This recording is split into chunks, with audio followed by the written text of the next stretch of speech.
World record holder Chris Nikic is in town this weekend, ready to share his inspiring story with Grandma's Marathon runners. At age 18, Chris felt unmotivated and out of shape, but knew he needed to do something. So he took to running.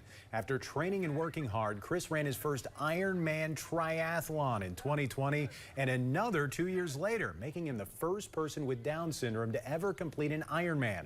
He's also the first person with Down syndrome to complete all 6 marathon majors. At this weekend, he's in town to run the William A. Irvin 5K.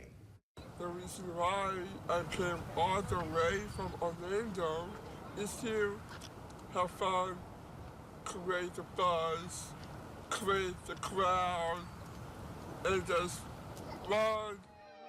And Chris's dad, Nick, always preached the mindset of taking small steps at a time to get just 1% better every day.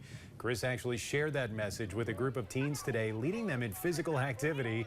Both agree that motto made a huge difference for Chris.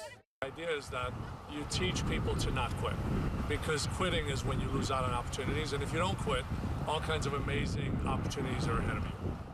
As he runs the 5K tomorrow, Chris hopes to bring awareness to inclusivity and how important it is.